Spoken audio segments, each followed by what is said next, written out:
Olá a todos, eu sou Matheus Lassan, sejam muito bem-vindos ao canal da Restauração. No vídeo de hoje nós faremos a leitura da condenação da Igreja à usura. Então se você gosta do nosso conteúdo, considere se inscrever no canal, ativar o sininho de notificações, deixar o seu comentário aqui embaixo, curtir esse vídeo, se inscrever na nossa área de membros para apoiar o nosso apostolado e também mandar esse vídeo para todos os seus amigos. E lembre-se também de comprar a biografia do Padre Joaquim Sanzarriaga, que ainda está no valor promocional nesse nosso primeiro lote. Então, enquanto o estoque durar desse primeiro lote, teremos aí o valor promocional de R$ 59,90 com frete grátis, o link está aqui na descrição. Nós já queremos fazer a leitura dessa encíclica há algum tempo, mas diante das catástrofes que estão acontecendo no Rio Grande do Sul, a qual nós muito lamentamos e damos aqui a nossa solidariedade a todos os gaúchos que estão sofrendo nesse momento difícil, surgiram algumas controvérsias no Twitter sobre pessoas dizendo que seria justo aumentar o preço porque a ganância vai fazer o livre mercado e alguma coisa nesse sentido.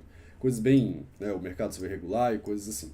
Então nós resolvemos aqui trazer a doutrina católica sobre a usura, que é um tema aqui importante para iniciar os estudos da restauração sobre a economia numa perspectiva tradicional. Não tenho ciência de nenhum outro canal do YouTube que já comentou, ou pelo menos fez uma leitura, uma exposição da Vix Pervenite, então estamos sendo o primeiro aqui do Brasil, e agora, sem mais delongas, vamos ao vídeo. Vix Pervenite, Papa Bento XIV, 1º de novembro de 1745, sobre a usura e outros ganhos desonestos. Aos veneráveis irmãos, patriarcas, arcebispos, bispos e clero ordinário de toda a Itália. Veneráveis irmãos, saudação e bênção apostólica. Mal tinha chegado ao nosso conhecimento a nova controvérsia, a saber, se certos contratos devem ser considerados válidos, quando começaram a difundir-se na Itália várias opiniões que não pareciam estar de acordo com a sã doutrina. Decidimos que devíamos remediar isto.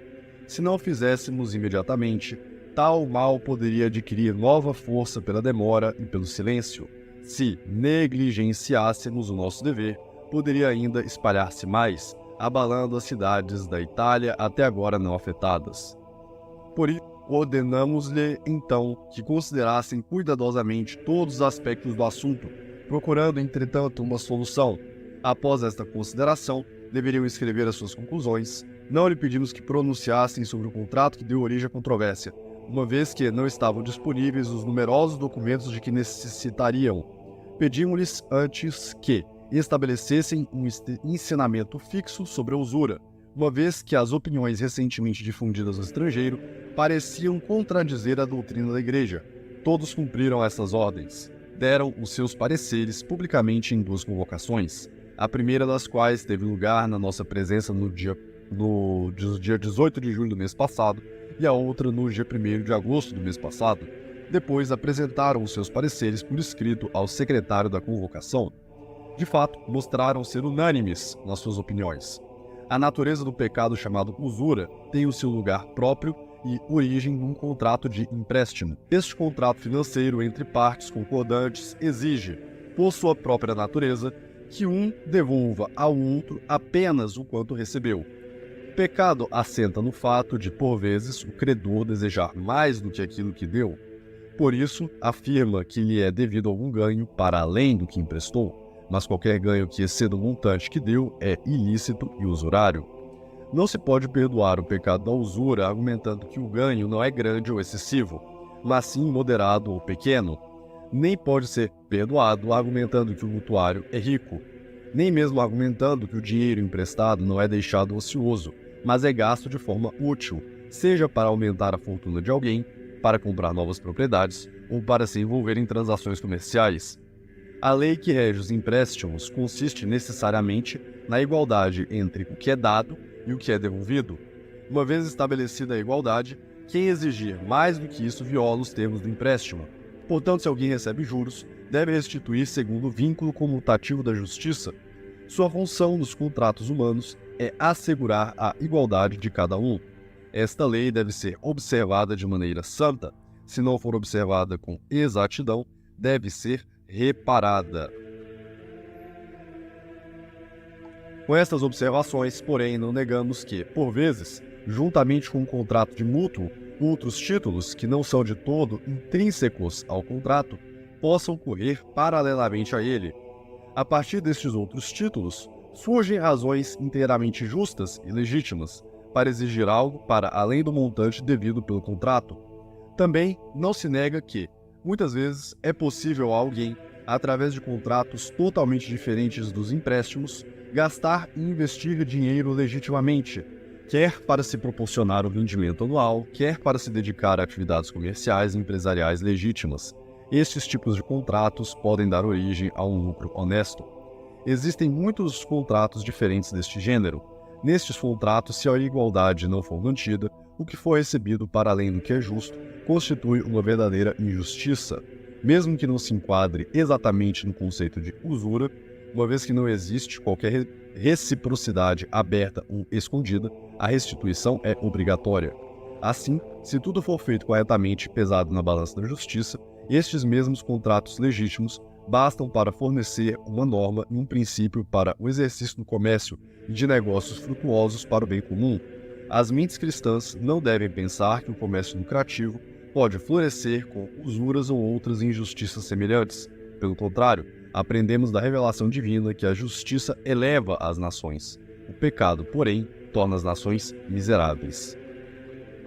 Mas deveis considerar diligentemente isto, que alguns se persuadirão falsa e precipitadamente, e tais pessoas podem ser encontradas em qualquer lugar, que, juntamente com os contratos de empréstimo, existem outros títulos legítimos ou, excetuando os contratos de empréstimo, eles podem convencer-se de que existem outros contratos justos, pelos quais é permitido receber uma quantia moderada de juros. Se alguém pensar assim, opor-se-á não só ao juízo da Igreja Católica sobre a usura, mas também ao bom senso humano e à razão natural. Toda a gente sabe que o homem é obrigado, em muitos casos, a ajudar os seus semelhantes com um simples empréstimo. É o próprio Cristo que ensina: não recuseis emprestar a quem vos pede. Em muitas circunstâncias, nenhum outro contrato verdadeiro e justo pode ser possível senão um empréstimo. Quem, portanto, quiser seguir a sua consciência, deve primeiro indagar diligentemente se, juntamente com o empréstimo, existe outra categoria por meio da qual o ganho que ele procura pode ser legitimamente alcançado. Foi assim que os cardeais, os teólogos e os homens mais conhecedores dos cânones, a quem pedimos conselho neste assunto tão sério, expuseram as suas opiniões. Também dedicamos o nosso estudo privado a este assunto antes das congregações serem convocadas, enquanto estavam em sessão, e novamente depois de terem sido realizadas. Pois, lemos as opiniões destes homens notáveis com muita diligência. Por isso, aprovamos e confirmamos tudo o que está contido nos pareceres acima, uma vez que os professores de direito canônico e teologia, a evidência bíblica, os decretos dos papas anteriores e a autoridade dos conselhos da Igreja e dos padres parecem ordenar isso. Além disso, conhecemos certamente os autores que têm opiniões contrárias e também aqueles que apoiam e defendem esses autores, ou pelo menos que parecem considerá-los. Sabemos também que os teólogos das regiões vizinhas àquelas em que a controvérsia teve a sua origem empreenderam a defesa da verdade com sabedoria e seriedade. Por isso, dirigimos essas cartas encíclicas a todos os arcebispos, bispos e sacerdotes italianos, para vos dar a conhecer essas questões. Sempre que se realizem sínodos, ou se preguem sermões, ou se deem instruções sobre a doutrina sagrada, as opiniões acima referidas devem ser rigorosamente respeitadas. Tenham muito cuidado para que ninguém nas vossas dioceses se atreva a escrever ou pregar o contrário. No entanto, se alguém se recusar a obedecer, deve ser sujeito às penas impostas pelos cânones sagrados àqueles que violam os mandatos apostólicos. Sobre o contrato específico que causou estas novas controvérsias, nada decidimos por agora. Também não decidiremos agora sobre os outros contratos em que os teólogos e canonistas não estão de acordo. Reavivai o vosso zelo pela piedade e a vossa consciência, para que possais executar o que nós demos. Em primeiro lugar, mostrai ao povo, com palavras persuasivas, que o pecado e o vício da usura são enfaticamente condenados nas Sagradas Escrituras, que ele assume várias formas e aparências, a fim de que os fiéis, restaurados à liberdade e à graça pelo sangue de Cristo, possam ser novamente levados à ruína. Por isso, se quiserem investir o seu dinheiro, tenham diligente cuidado para que não sejam arrebatados pela cupidez, fonte de todos os males. Para isso, deixem-se guiar por aqueles que primam pela doutrina e pela glória da virtude.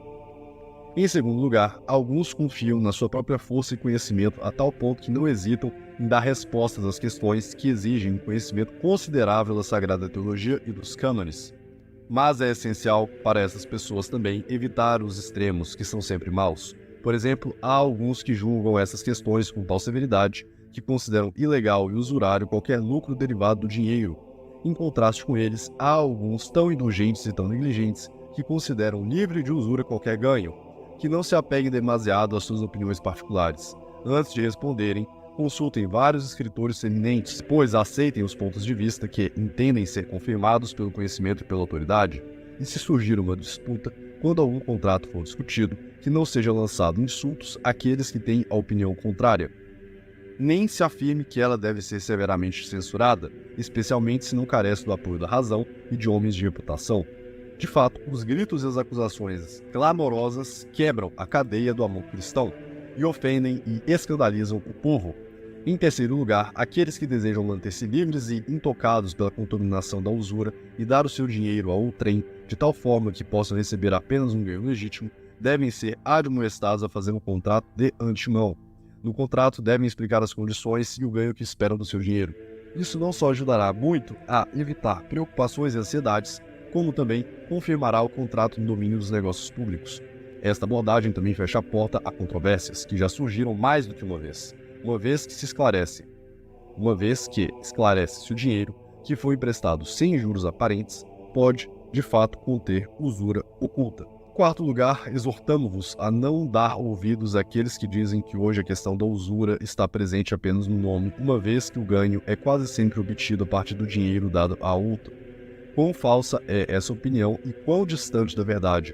Compreendamo-lo facilmente se considerarmos que a natureza de um contrato é diferente da natureza de outro. Da mesma forma, as coisas que resultam desses contratos serão diferentes, de acordo com a natureza variável dos contratos. Existe de fato uma diferença evidente entre o ganho que provém do dinheiro legalmente e que, por isso, pode ser defendido nos tribunais do direito civil e do direito canônico, e o ganho que é obtido ilicitamente e que, por isso, deve ser devolvido de acordo com os julgamentos de ambos os tribunais. Assim, é claramente inválido sugerir, com base no fato de que algum ganho é normalmente recebido no dinheiro emprestado, que a questão da usura é irrelevante nos nossos tempos. Estas são as principais coisas que vos queríamos dizer. Esperamos que ordeneis aos vossos fiéis que observem o que essas cartas prescrevem e que possais empreender remédios eficazes caso se levantem perturbações entre o vosso povo por causa desta nova controvérsia sobre a usura ou se a simplicidade e a pureza da doutrina se corromperem na Itália. Finalmente, a vós e ao rebanho confiado aos vossos cuidados, damos a santa bênção apostólica, dada em Roma, a 1º de novembro de 1745. Por hoje é isso, eu espero que vocês tenham gostado do nosso vídeo de hoje. Em breve continuaremos com os nossos estudos de economia sob uma perspectiva tradicional e deixo aqui a nossa solidariedade, rezemos a Deus, estejamos em orações por todos os gaúchos, por todos os moradores do Rio Grande do Sul que tanto estão sofrendo com essa catástrofe. Esperemos que a situação seja resolvida o mais breve possível. Por hoje é isso, só Cristo é Rei, fogo no mundo, não vai ter Halimã. Um abraço.